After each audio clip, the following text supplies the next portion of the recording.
Dalam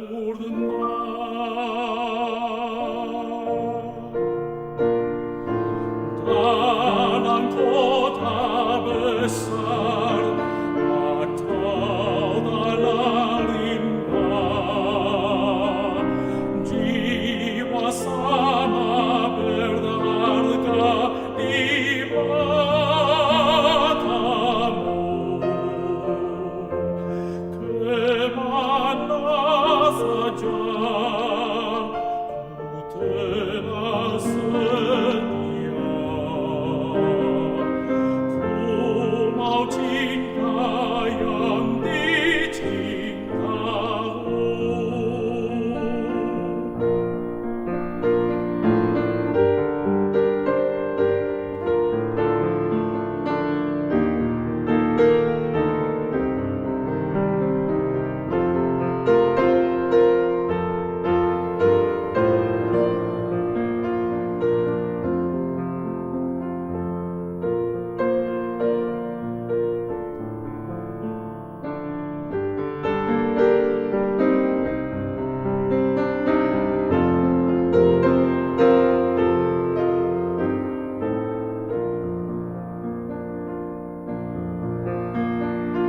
Kemana saja ku telah setia,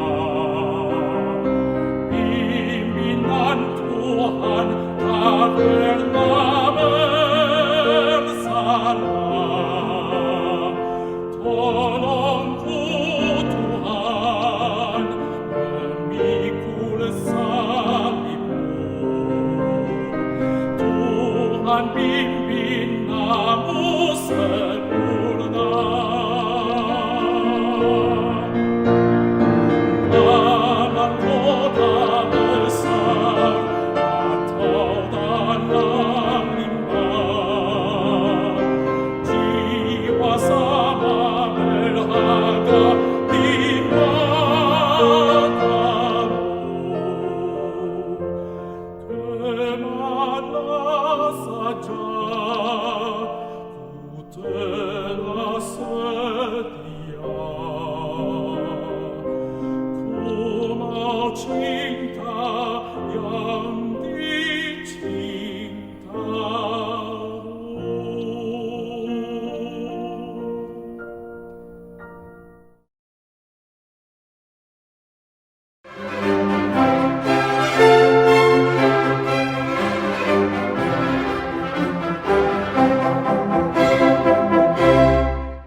Saudara-saudara, malam ini kita berkhotbah tentang keajaiban dari Yesus Kristus. Di dalam perjanjian lama ada seorang utusan yang muncul di tempat Manoah yang sedang memberikan persembahan kepada Tuhan. Lalu Manoah menjadi kaget dan dia tanya, "Siapakah engkau? Apakah namamu?" Dan utusan Tuhan itu menjawab dengan kalimat, "Mengapa engkau menyebut namaku? Mengapa engkau menanya aku? Mengapa engkau ingin mengetahui namaku? Namaku adalah ajaib. My name is wonderful." Saudara-saudara sekalian, di dalam seluruh kitab suci, khususnya perjanjian lama, selalu istilah utusan-utusan Tuhan itu muncul. Utusan-utusan Tuhan itu muncul di tengah-tengah orang yang berbakti kepada Tuhan, di tengah-tengah di dalam tempat ibadah di dalam bait Allah, di tengah-tengah persekutuan manusia di hadapan Tuhan. Tetapi utusan-utusan yang berarti banyak itu sebenarnya adalah malaikat-malaikat. Tetapi kitab suci di dalam perjanjian lama juga mengatakan ada utusan Allah. Di sini istilah yang dipakai bukan majemuk, bukan banyak, tetapi hanya satu. Esa, tunggal, utusan Tuhan.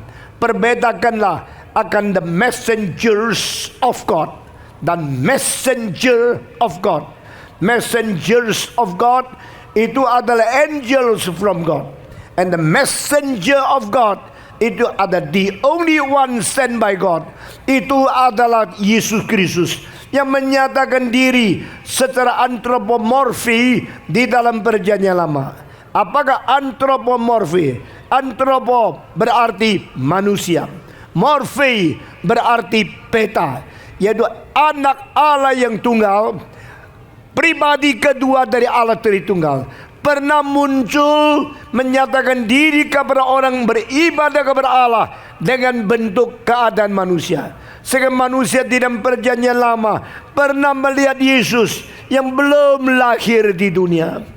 Sebelum dilahirkan melalui naungan Roh Kudus kepada anak darah Maria, Yesus sudah pernah datang menampakkan diri dengan bentuk manusia di dalam perjanjian lama. Dan pada waktu itu terjadi, maka Alkitab mengatakan the messenger of God. Tak ada S-nya, bukan banyak, terlebih satu, yaitu pribadi kedua dari Allah Tritunggal menyatakan diri sebelum dia datang jelma menjadi manusia. Tetapi di dalam seluruh kitab suci kita melihat rencana Tuhan tahap bertahap mewujudkan keinginan Dia untuk bersatu dengan manusia. Akhirnya Yesus Kristus yang adalah utusan Allah betul-betul diutus dan lahir menjadi manusia sejati. Saudara-saudara, pada waktu Yesus lahir menjadi manusia sejati, inilah sesuatu perlengkapan, sesuatu penggenapan dari rencana Allah, yaitu Immanuel, Allah beserta kita. Sebelumnya Allah menyatakan diri kepada kita, tetapi pada saat inkarnasi Allah sendiri turun, Allah sendiri menjadi, Allah sendiri bersalut dengan badan yang berdaging dan berdarah dan hidup di tengah-tengah manusia lebih 33 tahun setengah. Saudara-saudara, kelahiran Kristus sampai kematian Kristus itu adalah sesuatu mujizat, yaitu Allah menjadi manusia. Demikian Paulus berkata, alangkah besarnya rahasia ibadat, misteri daripada ibadat, misteri daripada keagungan, daripada orang yang sungguh-sungguh mempunyai ibadah kepada Tuhan, mengerti bahwa di dalam misteri ini satu hal yang dinyatakan, Allah menjadi manusia. Allah menyatakan diri di dalam daging manusia yang berdarah, yang berdaging, untuk mungkin mati di atas kayu salib. Tidak ada rahasia lebih besar daripada inkarnasi. Karena inkarnasi berarti karnal, tubuh. In, menjadi. Karnasi berarti menjadi. Dia melalui proses menjadi daging. Allah berada di tengah-tengah manusia. Maka setelah Kristus datang ke dalam dunia, apa yang dikatakan di dalam Alkitab Perjanjian Lama tergenaplah, yaitu utusan Allah tiba kepada umatnya. Saudara-saudara, pada waktu Maria mengandung Yesus Kristus, maka malaikat Jibril berkata, yang kau kandung itu yang akan disebut anak Allah tempat maha tinggi, the Son of God in the highest. Dan kedua, He is the Holy One from above. Dia adalah yang kudus, yang dari surga. Di dalam buku pasal 40 sampai 66, yaitu bagian kedua yang penting daripada Nabi Yesaya, muncul istilah the Holy One of God, the Holy One of God, atau the holy person from God. Seorang pribadi yang suci yang dikirim daripada Allah Bapa. Siapa itu? Itu adalah Kristus yang turun dari surga masuk ke dalam dunia menjadi manusia untuk menjadi pengantara satu-satunya di tengah-tengah kita yang berdosa dan Allah yang maha suci. Saudara-saudara sekalian, Yesus berkata di dalam Yohanes pasal 16 ayat 28, Aku keluar dari Bapa dan aku masuk ke dalam dunia, dan aku akan meninggalkan dunia, aku akan pergi kepada Bapa. Di dalam 4 kalimat ini, Yesus mengatakan dia dari mana dan dia berada di sini. Dia akan pergi dari sini, dia akan pergi kepada Bapa lagi. Di sini dia akan jelas, dia mempertanggungjawabkan sumber dia itu di mana. Dan ia sekarang datang ke sini. Dia akan meninggalkan sini, akan pergi ke sana lagi. Ini adalah hal yang bertanggung jawab, memberitakan kabar kita sumbernya dan akhirnya sasarannya. Dari mana dia datang dan kemana dia pergi. Ini tidak pernah dilakukan oleh pendiri-pendiri agama yang lain. Demikian nabi yang lain atau pendiri agama yang lain tidak pernah mengatakan dia dari mana, lalu dia datang ke sini. Sesudah di sini dia pergi kemana. Satu-satunya di dalam sejarah manusia yang mempertanggungjawabkan apakah sumbernya dan manakah tujuannya, hanya Yesus Kristus. Saudara-saudara, dan ini yang pernah menyatakan diri sebelum inkarnasi. Ditanya oleh Manoah, siapakah engkau? Apakah namamu? Dia menjawab, why you ask my name? Why you want to know who I am? I tell you, I am the wonderful. Aku adalah ajaib. Dan sore ini kita akan berkhotbah tentang Kristus yang ajaib. Pertama, Kristus mempunyai kelahiran yang ajaib. Di dalam Yesaya pasal 9 ayat ke-6 dan 7 dikatakan, for unto us a child is born, a son is given, his name will be called Wonderful Counselor, Mighty God, Everlasting Father, and the Prince of Peace.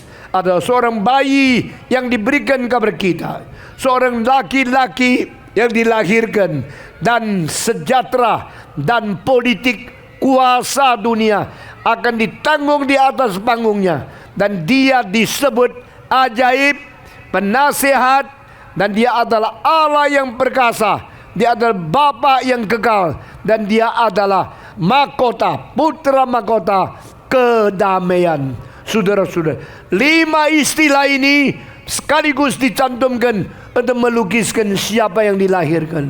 Yang dilahirkan seorang bayi, yang dilahirkan seorang laki-laki, yang diberikan kepada kita seorang inkarnasi Allah menjadi manusia, namanya Immanuel. Dia adalah Wonderful Counselor, Mighty God, and Everlasting Father, and the Prince of Peace.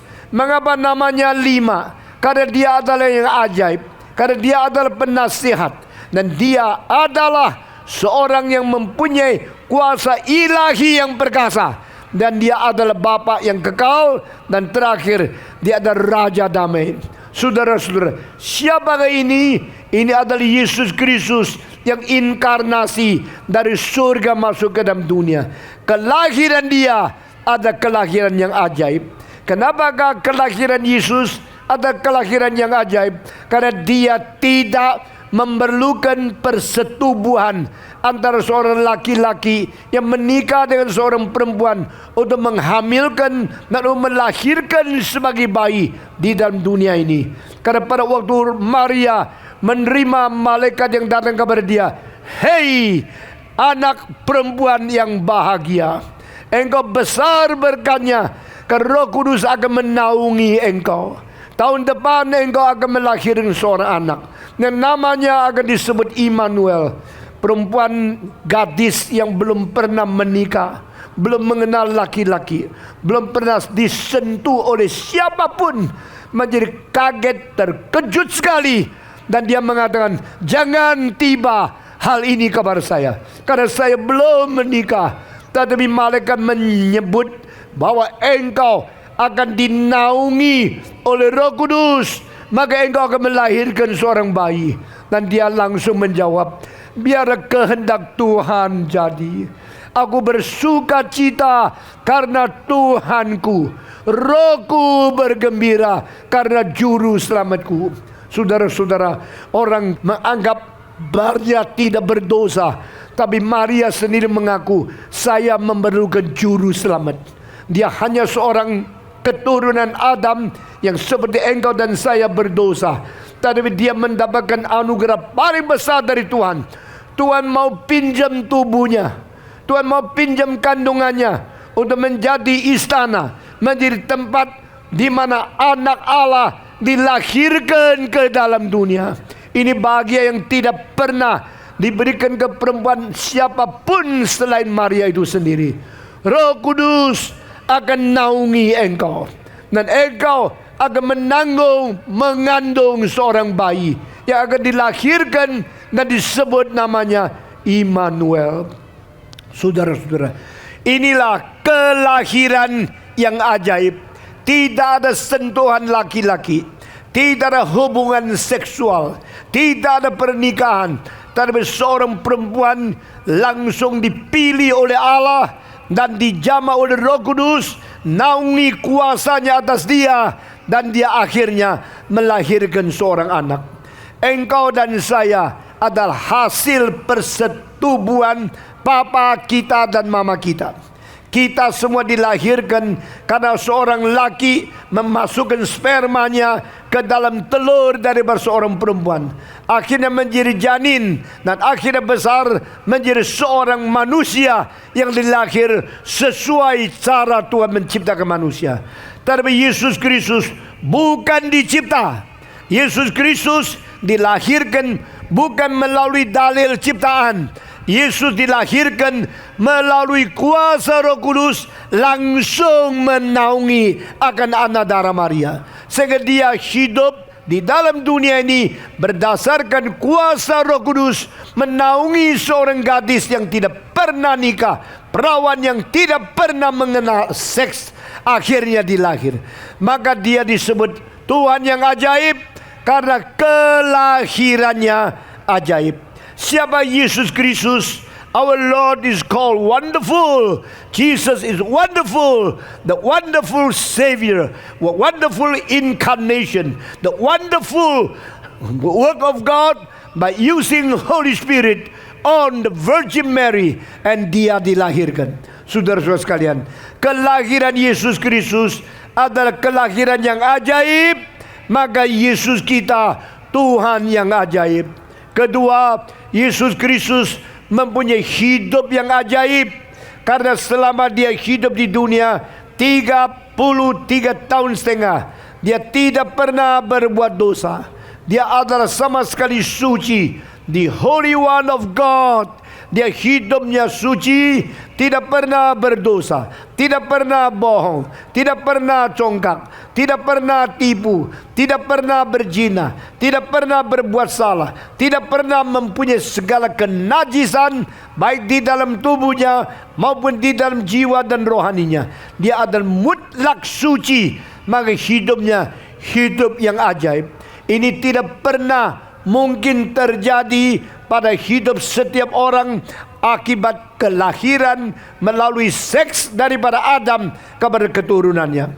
Tidak pernah terjadi pada semua manusia yang dilahirkan di dalam aliran hidup Adam. Karena Adam berdosa, maka kematian tiba kepada setiap orang. Satu orang berdosa, kematian masuk ke dalam seluruh dunia, dan kematian sudah tiba kepada setiap orang. Semua orang akan mati karena semua orang sudah berbuat dosa.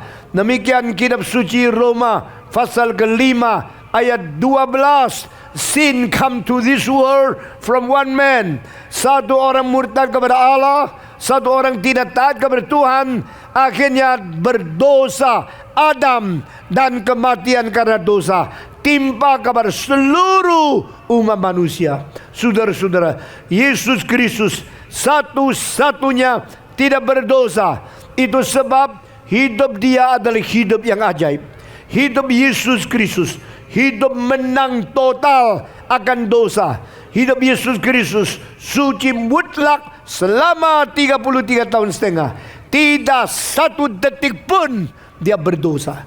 Itu sebab yang tidak berdosa layak dijadikan juru selamat. Yang tidak berdosa patut menjadi penebus. Tidak berdosa patut dijadikan pengganti untuk dosa kita masing-masing. Yesus Kristus mempunyai kelahiran yang ajaib. Yesus Kristus mempunyai kemenangan yang ajaib. Yesus Kristus mempunyai hidup yang ajaib.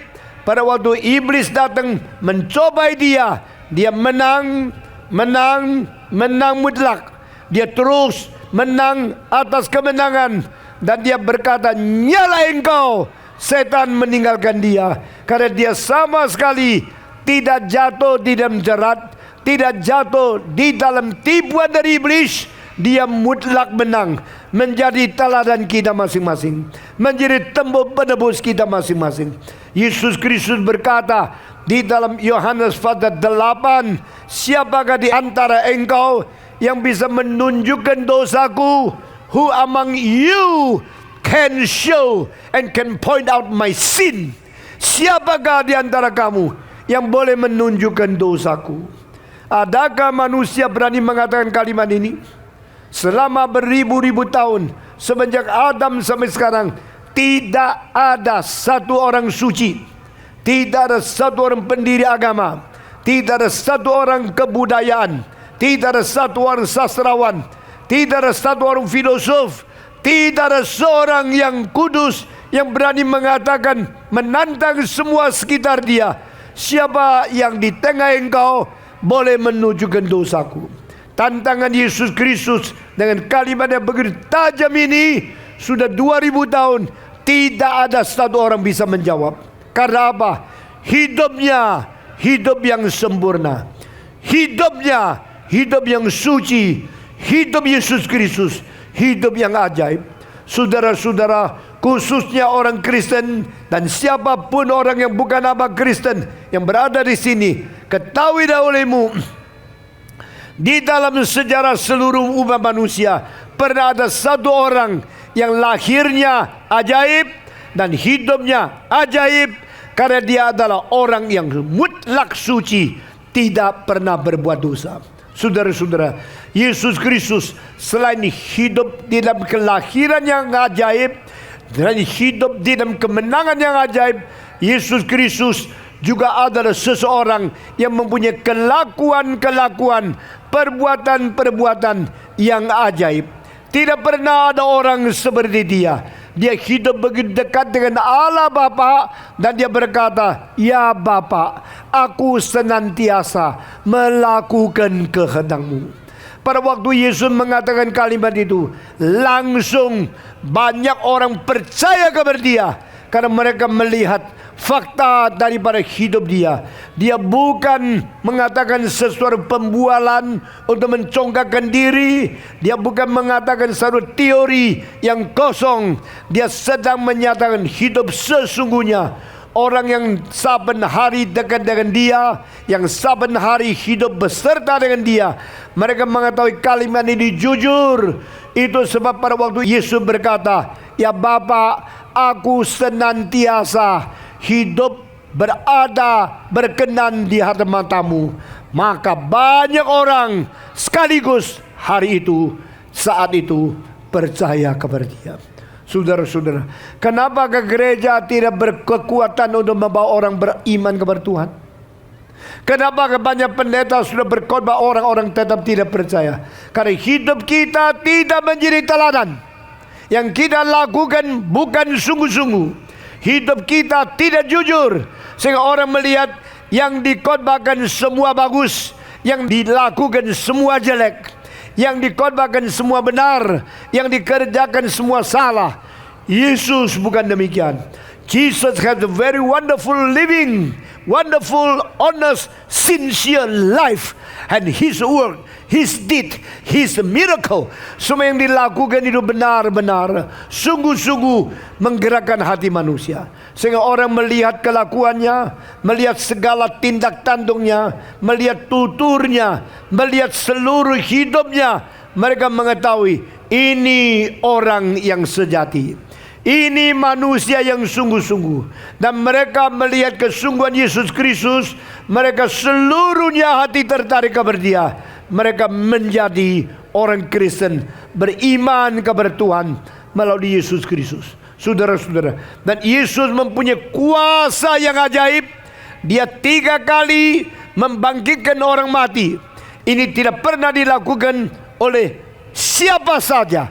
Waktu Yesus melihat anak perempuan umur 12 yang baru mati, ibunya nangis dan dia masuk ke dalam kamar itu. Dia melihat anak perempuan daripada Yairus itu. Dia mengatakan, "Tali takum." Bangkitlah hai perempuan ini. Langsung anak itu bangkit kembali. Karena kuasa Yesus, kuasa yang ajaib. Daripada hidup yang suci, dari utusan Allah yang ajaib, dari kelahiran yang ajaib, daripada kemenangan terhadap pencobaan dari iblis, kemenangan yang ajaib, dia mempunyai kuasa yang tidak ada pada orang lain. Elias membangkitkan anak, sama sekali beda dengan Yesus membangkitkan orang mati. Waktu Elias membangkitkan orang anak, dia datang kepada Tuhan, dia minta kuasa dari Tuhan. Yesus tidak perlu. Yesus tidak perlu doa. Waktu dia membangkitkan anak dari Yairus, dia langsung perintah, "Tali takum." Anak itu bangun. Kenapa dia tidak perlu doa? Kenapa dia sendiri boleh mengatakan kalimat ini? Karena dia adalah Allah sendiri. Pribadi kedua dari Allah sendiri turun ke dunia. Dia adalah kuasa Allah. Dia adalah Allah sendiri. Maka dia tidak perlu berdoa. Waktu Elisa membangkitkan anak yang mati daripada ibu kota Sunim, dia juga perlu. Tapi Yesus tidak perlu. Dan juga pada waktu Paulus membangkitkan Ertikus, dia perlu berdoa. Waktu Petrus membangkitkan Dorcas, dia perlu berdoa. Yesus tidak perlu, karena dia sendiri adalah Allah. Bagaimana engkau bisa membandingkan semua pendiri-pendiri agama yang lain dengan Yesus Kristus yang ajaib? Kristus adalah Allah yang turun ke dalam dunia menjadi manusia. Yesus Kristus adalah firman yang jelma menjadi daging. Maka di dalam keadaan hidup manusia, dia menyatakan kuasa ilahi. Dia berkata kepada anak Yairus, "Bangunlah engkau." Dia berkata kepada seorang remaja yang diusung untuk dikuburkan dari seorang janda kota Naim, "Hei remaja, saya perintahkan engkau bangun." Dan anak itu langsung bangun. Yesus berkata di depan kuburan Lazarus dengan teriak, "Lazarus keluar." Alkitab mengatakan orang mati itu keluar. Orang mati mau dengar siapa? Siapa yang bisa memerintah orang mati? Orang mati bahkan sudah mati, telinganya pun ikut mati. Mana bisa mendengar? Tetapi di dalam Yohanes pasal 5 ayat 25, saatnya akan tiba, orang mati mendengar suara anak Allah, maka mereka akan bangkit. Ini pasal 5 dikatakan, pasal 11 dilaksanakan. Yesus berkata, "Lazarus keluar." Orang mati itu keluar. Waktu saya masih kecil, saya dengar khotbah Dr. Andrew G. Dia mengatakan Yesus berkata, "Lazarus keluar." Alkitab mengatakan orang mati itu keluar. Apa bedanya jika Yesus mengatakan orang mati keluar, lalu Lazarus keluar? Bukankah sama? Tetapi Alkitab tidak salah. Alkitab mengatakan dia menyebut nama, Lazarus keluar, lalu orang mati itu keluar. Dr. Andrew G mengatakan jika Yesus membalikkan kalimat itu bahaya sekali, karena kuasa dia terlalu besar. Jika Yesus balikkan kalimat mengatakan orang mati keluar, bukan Lazarus keluar, orang mati seluruh dunia semua keluar, karena kuasa dia terlalu besar. Saudara-saudara, ini menyatakan dia adalah Allah yang berada di tengah-tengah manusia. Tidak ada pendiri agama seperti ini. Dia mempunyai kuasa yang ajaib. Dia mempunyai kuasa hidup yang ajaib. Dia mempunyai kuasa membangkitkan yang ajaib. Setan pun harus takluk kepada dia. Kematian pun harus taat kepada dia. Orang mati pun harus mendengar suara dia. Sehingga dia berkata, "When the dead listen to the calling, the sound, the voice of the Son of God, they will rise up." Orang mati mendengar suara anak Allah, mereka akan bangkit kembali. Puji Tuhan, sungguh-sungguh orang mati bangkit. Haleluya. Karena Tuhan kita, Tuhan yang hidup, Tuhan yang ajaib. Tuhan Yesus bukan lahirnya ajaib, hidupnya ajaib, kehidupan yang suci, kemenangan ajaib. Dia bukan saja mempunyai kelakuan yang ajaib, mempunyai panggilan yang ajaib, mempunyai kuasa yang ajaib. Dia mempunyai kematian yang ajaib. Mengapakah kematian Yesus kematian yang ajaib? Karena upah dosa adalah maut. Orang yang berdosa harus menerima upah perbuatan dosa, yaitu mati. Saya tanya, Yesus berdosa tidak? Jikalau Yesus tidak berdosa, kenapa dia harus mati? Jikalau Yesus tidak berdosa dan di akhirnya dia betul-betul mati, ini bukan mati karena dosa, karena dia tidak berdosa. Kalau dia mati bukan karena dosa, ini mati yang ajaib. Yesus Kristus tidak boleh mati. Yesus Kristus tidak seharusnya mati. Yesus Kristus tidak perlu mati karena dia tidak berdosa. Dan Alkitab mengatakan dia sungguh-sungguh mati. Di dalam Ibrani pasal 2 ayat ke-14 dikatakan, saudara-saudara semua berdaging dan berdarah, maka dia juga sengaja bersalut dengan daging dan darah supaya khusus datang untuk mati. Saudara-saudara, tidak ada orang hidup di dalam dunia khusus mau mati. Semua orang mau melarikan diri dari kematian. Coba tanya orang yang menggantung diri. Begitu dia gantung, langsung dia berusaha berteriak, berusaha melepaskan diri, tapi sudah lambat. Waktu usaha melepaskan diri setelah gantung, membuktikan dia tidak rela mati. Tapi karena kepicikan, karena kemiskinan, karena terdesak stresnya, dia tidak bisa hidup lagi. Dia terpaksa atas kemauan sendiri dengan bodoh menghabiskan hidup sendiri, lalu membunuh diri. Pada waktu dia bunuh diri, detik pertama sudah menyatakan dia terpaksa dan dia tidak rela mati. Kita yang harus mati tidak rela mati. Yesus yang tidak harus mati rela mati. Kita yang harus mati, kita berusaha melarikan diri daripada mati. Yesus yang tidak boleh mati, tidak perlu mati, tidak harus mati, tidak perlu mati, dia sengaja datang untuk mati. Maka matinya Yesus adalah mati yang ajaib. Kematian Yesus Kristus adalah kematian sengaja. He purposely come to die. That is the reason He purposely come to put on a mortal body yang tidak mortal akhirnya. Dia mempunyai tubuh yang kelihatan bisa rusak, tapi akhirnya tidak rusak. Dan Allah tidak membiarkan tubuhnya menjadi rusak, dan tidak membiarkan jiwanya berada di dalam kuburan, di dalam akan akhirat. Sehingga dia harus keluar, karena dia tidak boleh mati. Dia tidak perlu mati, tetapi dia sungguh-sungguh mati. Matinya adalah mati penggantian. Matinya adalah mati mengganti engkau dan saya. Substitusi. The substitution is the death of Jesus Christ to die for you and for me. Itulah kematian yang ajaib. Yesus sengaja mati yang tidak perlu mati, maka matinya menjadi kematian yang mematikan semua kematian dari seluruh umat manusia. Ini kalimat dari John Owen. The death of Jesus Christ is the death which put all death to death. All the death of human beings was put to death by Jesus Christ through His death. Melalui kematian Kristus, dia mematikan semua kematian dari seluruh umat manusia di dalam sejarah manusia. Kita bersyukur kepada Tuhan.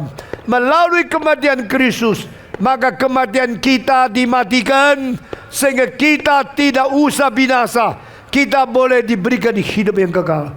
Demikian Allah mengasihi isi dunia, sehingga dikaruniakan anak yang tunggal itu, supaya barang siapa yang percaya kepada dia jangan binasa, melainkan beroleh hidup yang kekal. Inilah kematian yang ajaib. Saudara-saudara, kematian Kristus, kematian yang ajaib. Bukan saja demikian, kita masuk ke dalam poin yang terakhir. kebangkitan Kristus, kebangkitan yang ajaib. Kebangkitan Yesus beda dengan kebangkitan daripada Lazarus, beda dengan kebangkitan daripada anak Yairus, beda dengan kebangkitan daripada anak janda orang yang berada di kota Nain. Apakah bedanya Yesus Kristus kebangkitan dengan kebangkitan orang lain? Semua kebangkitan di luar Yesus Kristus, selain Yesus Kristus, ada kebangkitan yang total pasif.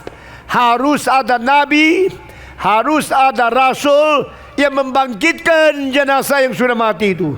Yesus Kristus tidak perlu nabi, tidak perlu rasul.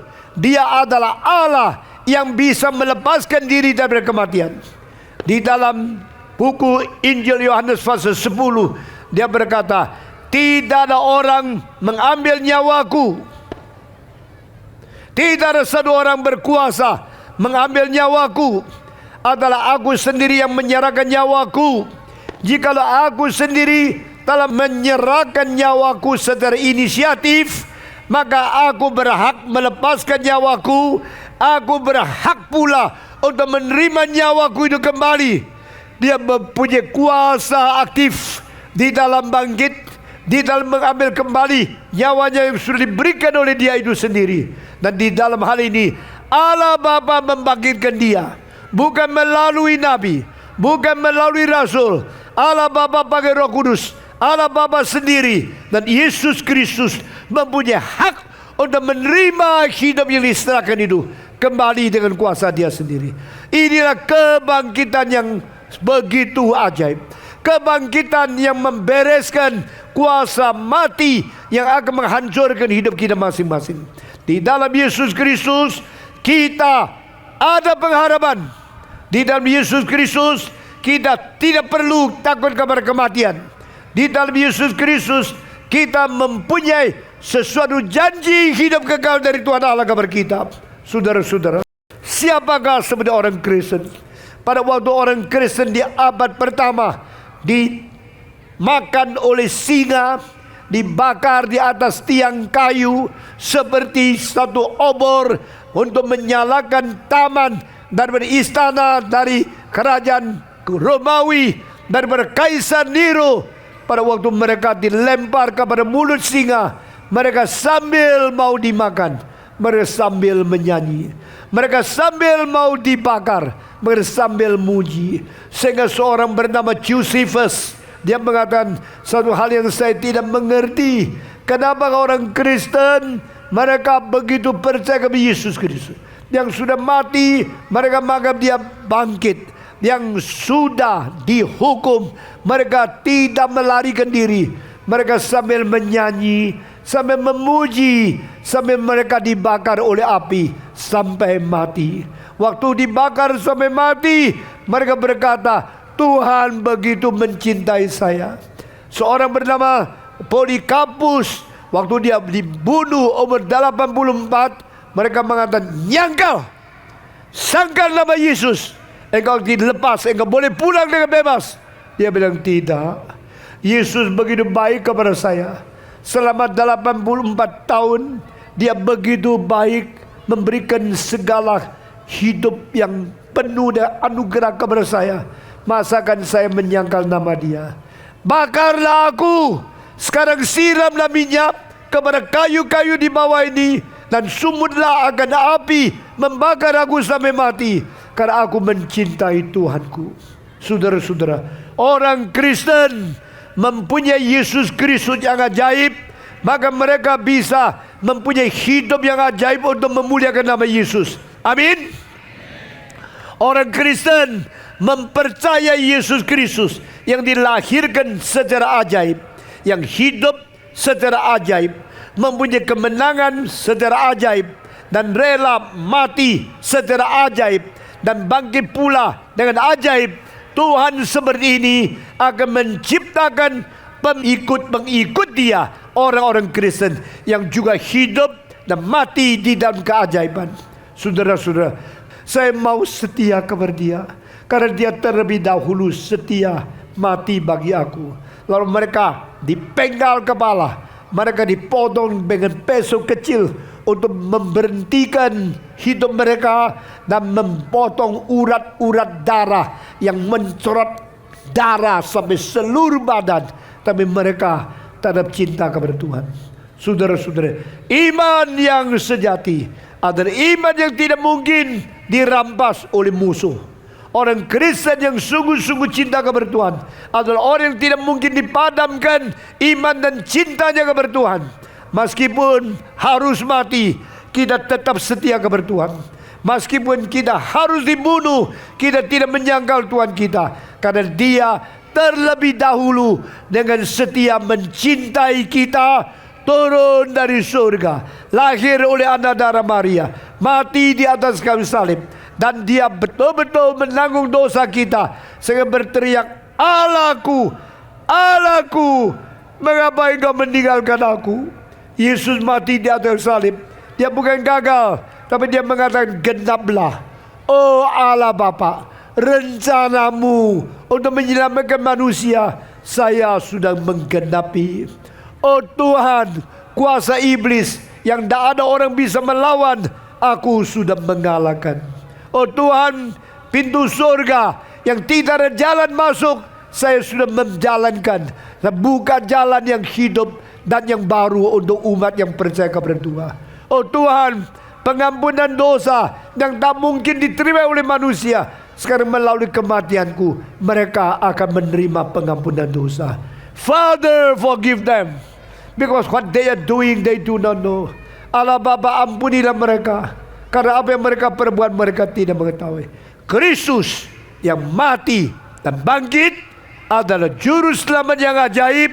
Dari lahirnya sampai hidupnya, sampai kemenangannya, sampai matinya, sampai bangkitnya, Dia adalah Tuhan satu-satunya yang membawa manusia kembali kepada Allah.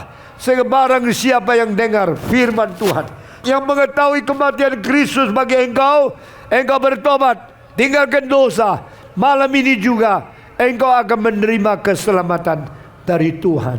Saudara-saudara, biarlah dunia ini lewat, biarlah alam semesta musnah, rencana Allah akan tetap sampai selama-lamanya tidak berhenti. Dunia dan segala nafsunya akan lampau, tapi orang siapa yang mengenal rencana Tuhan dan menjalankan kehendak Allah akan tetap sampai selama-lamanya diterima oleh Tuhan Allah. Malam ini khotbah saya akan berhenti di sini, dan saya minta saudara buka hatimu menerima Tuhan sebagai juru selamat. Buka jiwamu mengikut Dia seumur hidup. Buka matamu melihat kemuliaan dari Tuhan yang ajaib. Malam ini barang siapa berkata, saya mau menjadi orang Kristen yang setia, malam ini saya mau mengikut Tuhan sampai akhir. Malam ini saya berjanji untuk tidak lagi memungkiri iman kita, untuk berbakti kepada Tuhan untuk selama-lamanya. Ada orang demikian, dipersilakan dengan hormat angkat tangan di hadapan Tuhan. Saudara-saudara, siapa berkata saya mau setia cinta Tuhan dan angkat tangan di hadapan Tuhan, Tuhan mau lihat tanganmu yang diangkatkan. Semua orang Kristen yang berkata saya mau menjadi orang Kristen yang sungguh-sungguh setia kepada Tuhan, sekarang angkat tanganmu kepada Tuhan. Siapa lagi? Puji Tuhan, puji Tuhan, puji Tuhan. Tuhan melihat kita semua, dan Tuhan tidak akan meninggalkan kita, karena Dia mencintai kita sampai selama-lamanya. Selain engkau angkat tangan, saya menanya pertanyaan yang terakhir. Pemuda-pemudi yang berkata, Tuhan, saya mau menjadi hamba-Mu. Saya mau mengabarkan Injil, memberitakan firman-Mu seumur hidup. Seperti pendeta Stephen Tong, dari muda menyerahkan diri, saya juga menjadi orang Kristen yang mau menjadi hamba Tuhan. Ada orang demikian yang mau menjadi hamba Tuhan. Sekarang saya minta engkau berdiri dan maju ke depan. Kita menyerahkan diri menjadi hamba Tuhan. Pemuda-pemudi yang berkata, saya mau berdiri dan maju ke depan. Kita menyanyi bersama-sama salibnya, salibnya, salibnya, selamatkan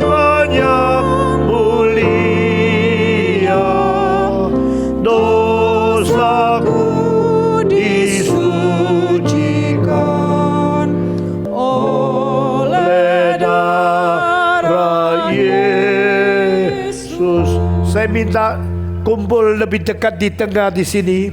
Saudara-saudara semua kumpul di tengah. Kita berdoa di hadapan Tuhan. Inilah kebaktian di mana Tuhan memanggil bukan saja kita bertobat. Tuhan sudah memanggil kita menjadi hamba-Nya. Saya sudah melihat lebih 350.000 pemuda-pemudi maju ke depan di dalam kebaktian yang saya pimpin selama 58 tahun. Baik di Amerika, di Rusia, di Perancis, di Jerman, di Inggris, di Australia, di Hong Kong, di Tokyo, dan juga di Korea, di Taiwan, di Malaysia. Lebih 350.000 pemuda-pemudi yang sudah maju ke depan menyerahkan diri mau menjadi hamba Tuhan. Engkau berkata kepada Tuhan, Tuhan pakai saya mau menjadi hamba-Mu, saya mau mengabarkan Injil, saya memberitakan firman kepada orang lain, biar banyak orang lain menjadi orang Kristen melalui saya. Mari kita semua berdiri, yang di belakang berdoa bagi mereka yang di depan, karena hari ini telah didengar panggilan dari Tuhan, telah taat kepada panggilan Tuhan. Ratusan orang menyerahkan diri mau dipakai oleh Tuhan. Biar Tuhan pakai pemuda-pemudi Kristen pada zaman ini untuk menginjili dari Sabang sampai Merauke, dari Sumatera sampai Papua, dari selatan sampai utara, dari Indonesia sampai seluruh bumi. Kita melayani Tuhan, menjadi hamba Tuhan. Semua ikut saya berdoa, khususnya yang di depan. Bapa di dalam surga, saya telah mendengarkan panggilan-Mu. Pada malam ini, selain di Injil yang mulia, Kristus yang ajaib menjadi penebus saya juga mendengar panggilan Tuhan untuk mau mengabarkan Injil, memberitakan firman Yesus Kristus kepada orang yang belum mengenal Tuhan. Pimpinlah saya, penuhilah saya dengan Roh-Mu yang kudus, dan beri hidup yang baru, sehingga saya penuh dengan cinta kasih, keberanian, bijaksana, kuasa Roh Kudus, dan iman yang cukup untuk mengabarkan Injil. Tolonglah saya tidak menyeleweng, tidak memungkir, dan tidak tersesat di dalam jalan yang salah. Saya mau dipenuhi Roh Kudus untuk memberitakan Injil. Pada saat yang tertentu, Tuhan pimpin saya melalui latihan dan studi teologi, sehingga saya dilengkapi boleh menjadi hamba-Mu yang setia. Dengar doa saya, dalam nama Yesus Kristus saya berdoa, berterima kasih. Amin.